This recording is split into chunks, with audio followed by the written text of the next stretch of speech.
পৃথিবীর পথে মুসাফির। আসসালামু আলাইকুম। আমি ডক্টর এস এম ইলিয়াস। সুপ্রিয় দর্শকদের প্রতি রইল শুভকামনা। হৃদয় দিয়ে শোনার আহ্বান থাকল। আশা করি মন গগনে সাড়া জাগবে। কিছু ভাবনায় আজকের আলোচনায় থাকছে জীবনের শেষ প্রান্তে হতাশা।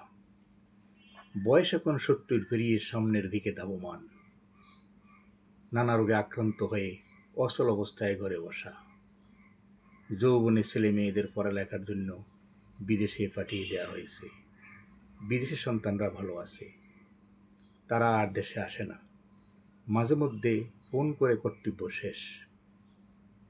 স্ত্রী বেশিরভাগ সময় বিদেশে সন্তানদের কাছে থাকে, কারণ স্ত্রী ও সন্তানদের সাথে মায়া বা ভালোবাসার কোনো সম্পর্ক গড়ে ওঠেনি।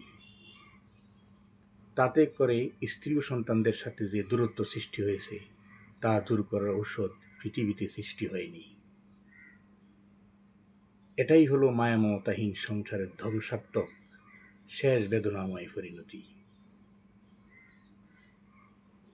তার জীবনে যে টাকা উপার্জন করেছে সে টাকা দিয়ে কর্মচারী রেখে জেলখানার জীবন অতিবাহিত করে চিরবিদায়ের অপেক্ষায়। এখন তো আর কোনো কাজ নেই, ঘরে বসে বসে স্মৃতি রোমন্থন করা ছাড়া। এখন ভাবে এ জীবনে যা করেছি সবই ছিল ভুল। অর্থ আর বৃত্তের পিছে দৌড়ে কি করলাম, কি পেলাম। ধন্যবাদ।